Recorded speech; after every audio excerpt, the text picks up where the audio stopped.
Hello, this is the hardcore legend Mick Foley, and I know when I want to keep up with the latest in wrestling news from around the world, I check in with Dead on Dave Productions. He covers a wide variety of wrestling topics, including the career of the hardcore legend. Don't miss it, Dead on Productions. Yeah.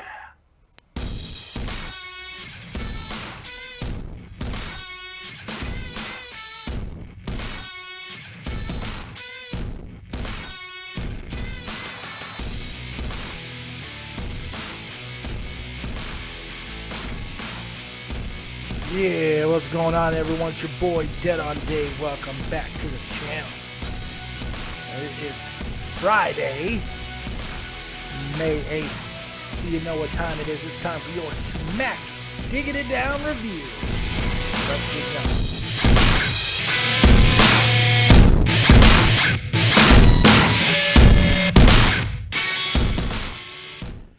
going. That's right. I am Dead on Dave, and we are here to get things pop-a-locking when it comes to SmackDown.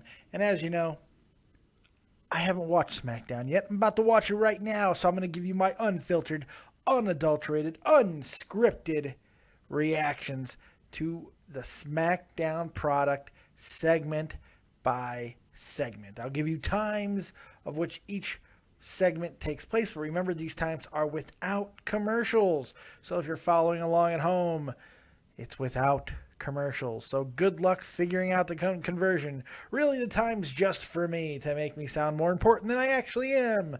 Ha ha, hee hee, now you got my secret. All right, let's get this thing started, shall we?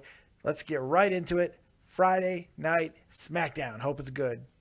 Let's go. So kicking off SmackDown, the first segment goes 23 minutes. Now you would think, oh no, that's not good.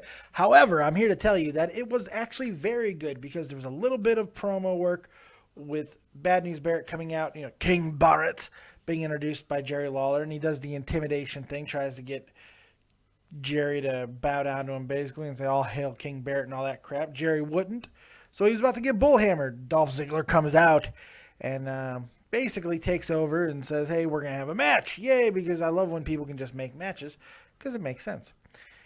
So they have a match, a singles match that lasts more than 10, 12 minutes. It was actually fairly lengthy.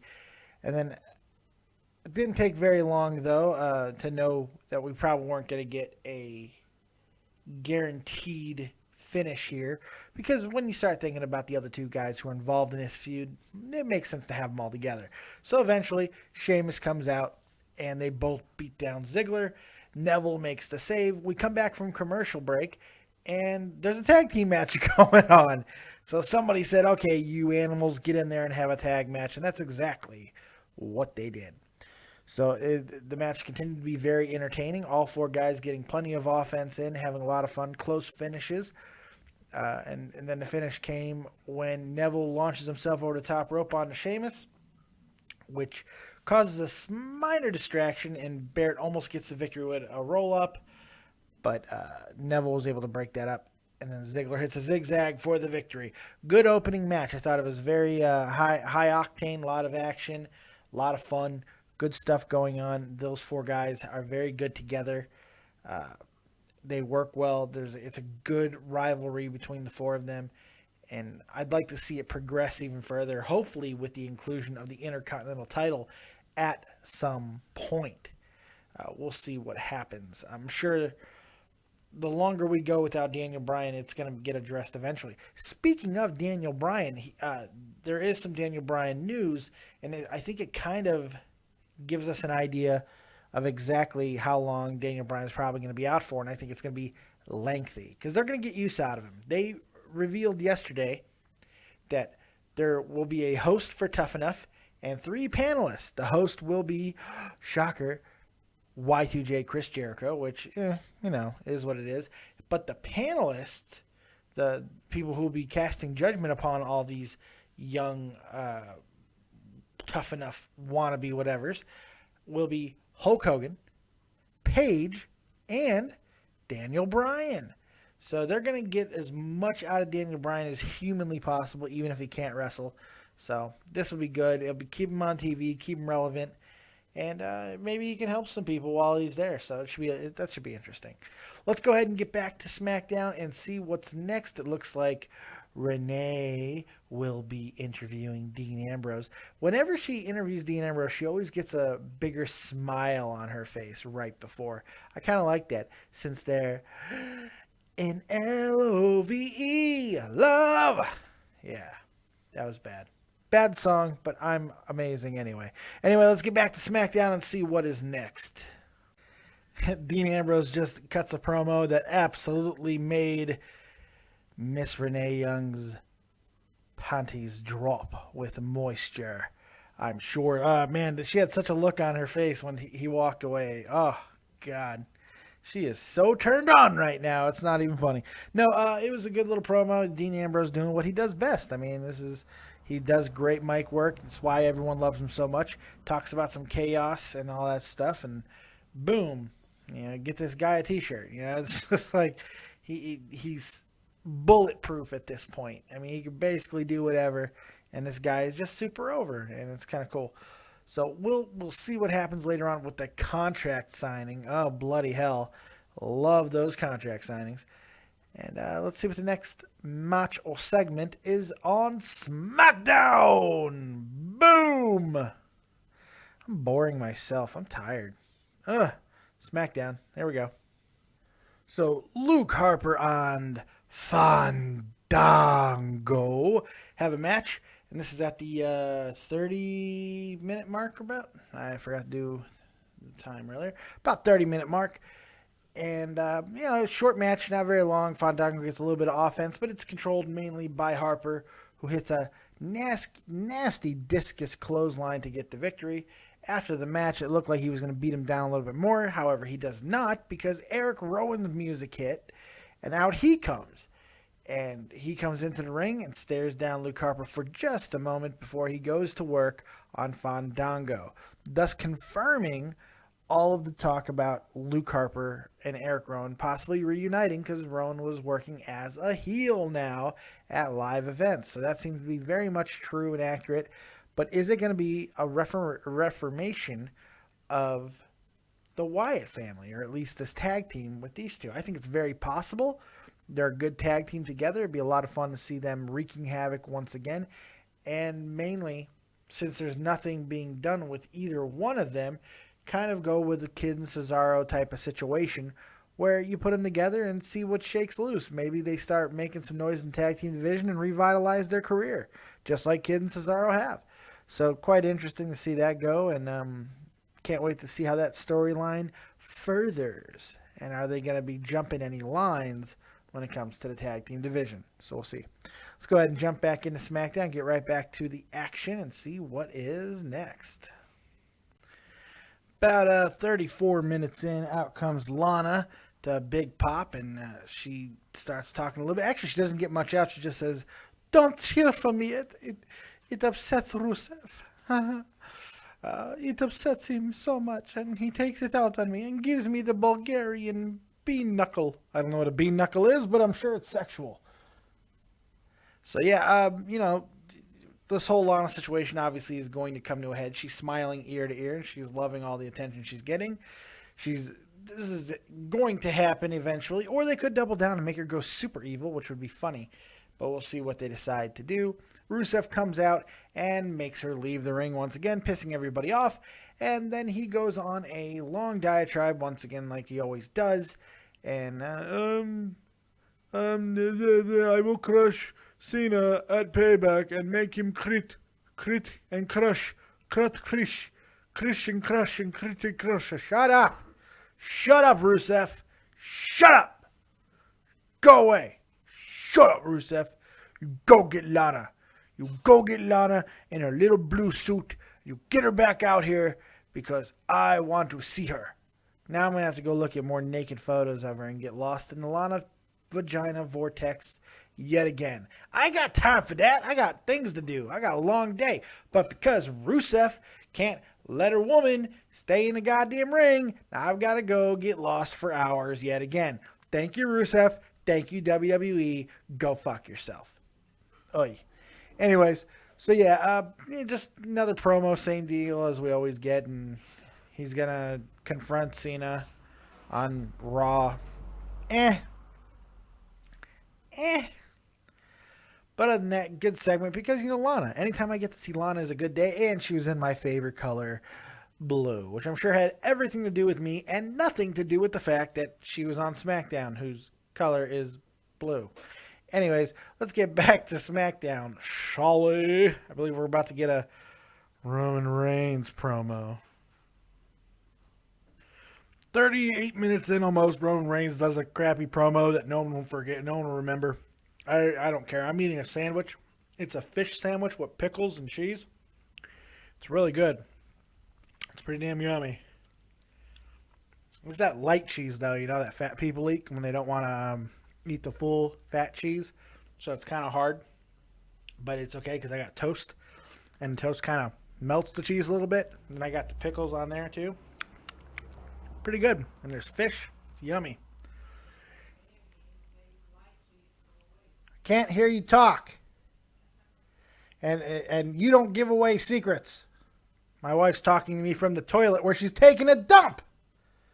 And she poops with the door open. How gross is that? How many women poop with the door open? Gross! But it's okay. I have no sense of smell, so I don't mind. But anyway, back to my sandwich, because that's way more important. SmackDown's putting me to sleep a little bit.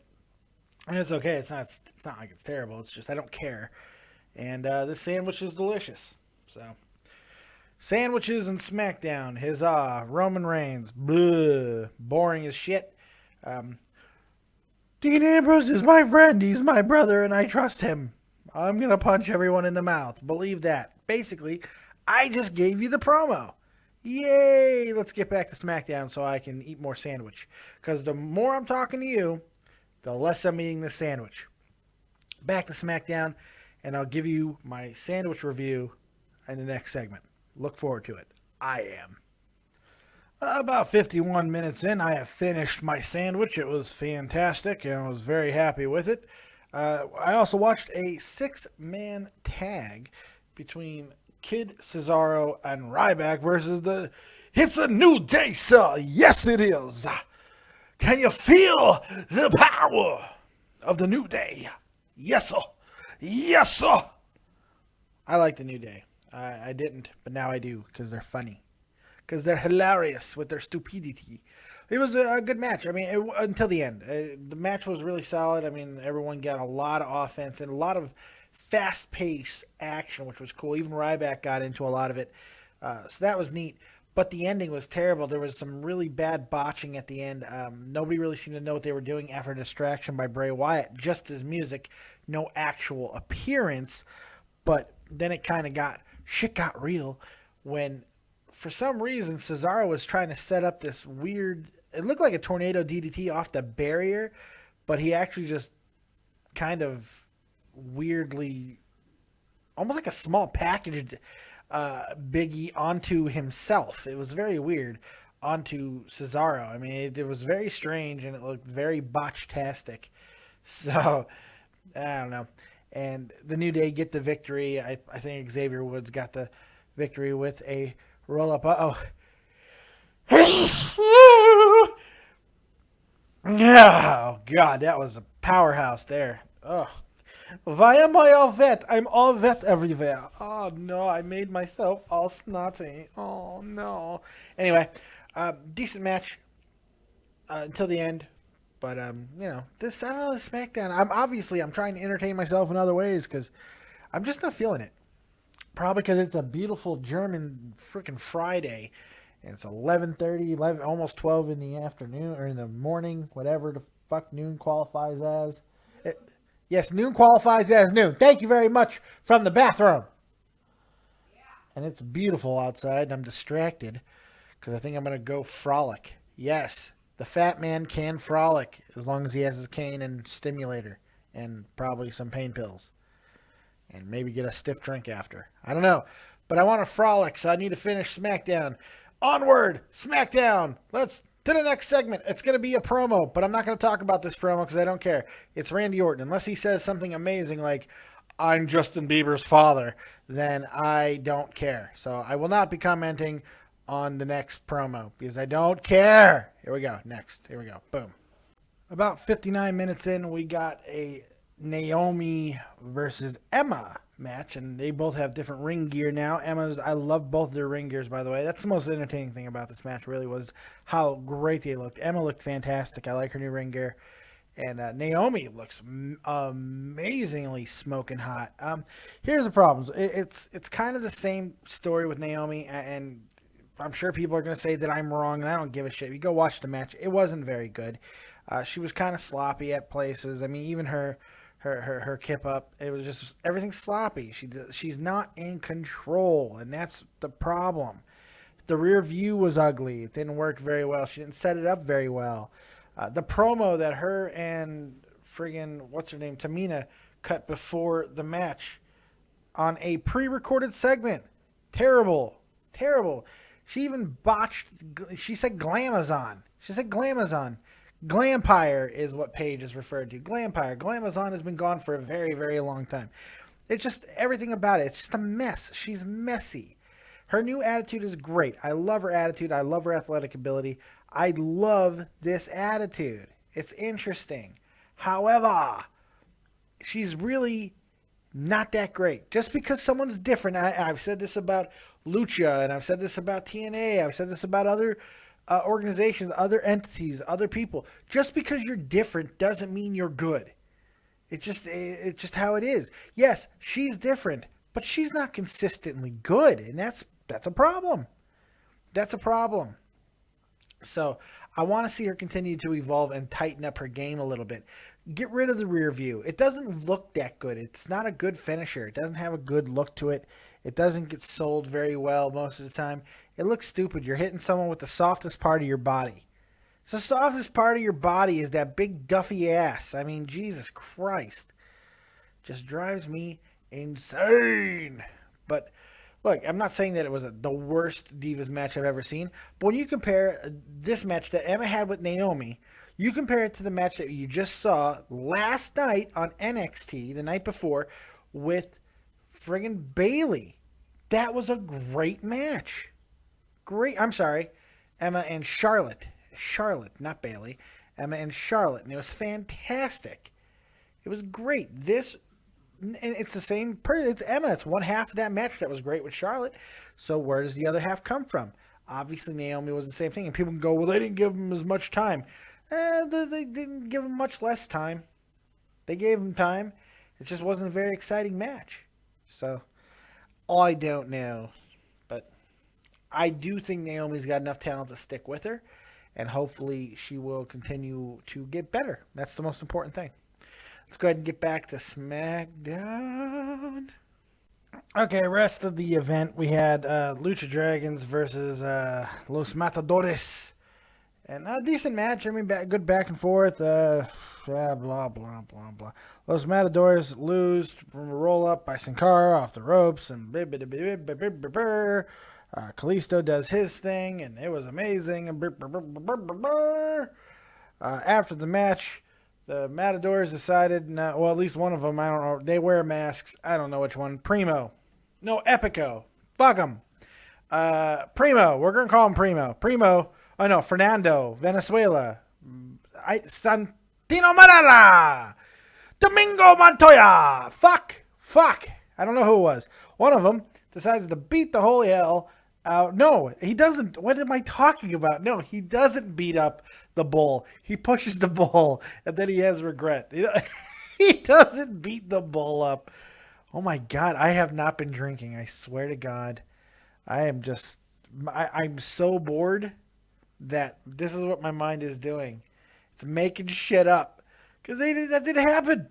He didn't beat the bull up. I wish he would have beat the bull up, but I think they're teasing it, and that's what we're going to get down the line.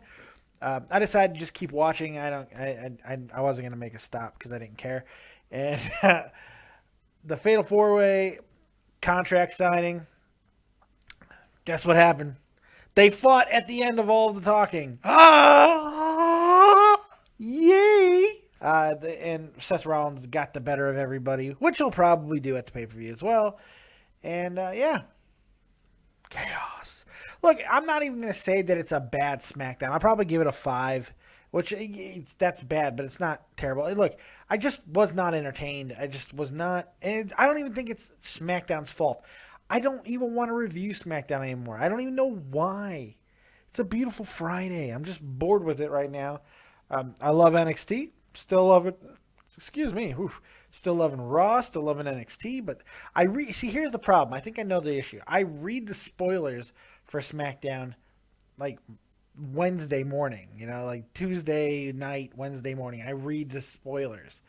And I think that affects me because I'm like, I know everything that happened. I don't know. So, yeah, I give it like a 5, 5.5. It just was one of those SmackDowns where, I don't know, I'm distracted by the outside beauty of the world. Everything's starting to bloom. It's a beautiful world outside. So, I don't know. What do you guys think of SmackDown? Yay, sorry for the worst review ever. I hope you guys enjoyed it. Make sure you're checking out the rest of the channel. We got some more stuff going on later on today. I'm sure I'm going to do some other things because I'm bored. If I get bored. I don't know. We'll see what happens. Thanks for joining me. I hope you guys check out Tommy C. over Shot from the Point. And, of course, Joe Cronin of The Joe Cronin Show right here on YouTube. Both of those channels. Make sure you check them out. And Jeff Huffman, Grand Slam 87. Everybody else I don't care about, basically, because I'm a selfish prick. Other than that, I'm done. We'll see you next time. Like, subscribe, and share. And remember, kids, if you're not talented, have talented friends. We'll see you later. Peace.